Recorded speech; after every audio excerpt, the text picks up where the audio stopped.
தருமபுரம் ஆதீனத்தில் ஞானபுரீஸ்வரர் பெருவிழாவின் சிகர உற்சவமான திருக்கல்யாண உற்சவம் வெகு சிறப்பாக நடைபெற்றது. மயிலாடுதுறை மாவட்டம் மயிலாடுதுறையை அடுத்த தருமபுரத்தில் 16ஆம் நூற்றாண்டைச் சேர்ந்த தருமபுர ஆதீன திருமடம் அமைந்துள்ளது. இங்கு பழமை வாய்ந்த ஞானாம்பிகை சமேத ஞானபுரீஸ்வரர் சுவாமி கோவில் அமைந்துள்ளது. இக்கோவிலில் 10 நாட்கள் நடைபெறும் வைகாசி பெருவிழாவில் பட்டின பிரவேசம் எனப்படும் ஆதீன கர்த்தரை பல்லக்கில் சுமந்து வீதி உலா வரும் முக்கிய நிகழ்ச்சி நடைபெறுவது வழக்கம். இதனை முன்னிட்டு கடந்த 9ஆம் தேதி 10 நாட்கள் நடைபெறும் திருவிழா கொடியேற்றத்துடன் துவங்கி நடைபெற்று வருகின்றது. விழாவின் முக்கிய நிகழ்ச்சியாக சுவாமி அம்பாள் திருக்கல்யாண உற்சவம் இன்று நடைபெற்றது. இதனை முன்னிட்டு சுவாமி அம்பாள் பஞ்சமூர்த்திகளுடன் உற்சவ மண்டபத்திற்கு எழுந்தருளினர்.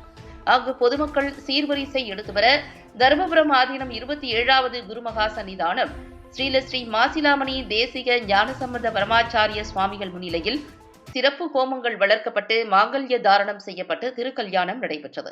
இதில் திரளான பொதுமக்கள் பங்கேற்று தரிசனம் செய்தனர். விழாவில் பங்கேற்ற அனைவருக்கும் கல்யாண விருந்து பரிமாறப்பட்டது. விழாவின் முக்கிய நிகழ்ச்சியாக மே 19ஆம் தேதி சிவிகை பல்லக்கில் தருமபுரம் ஆதீனம் எழுந்தருளி பட்டின பிரவேசம் நிகழ்ச்சி கோலாகலமாக நடைபெறவுள்ளது.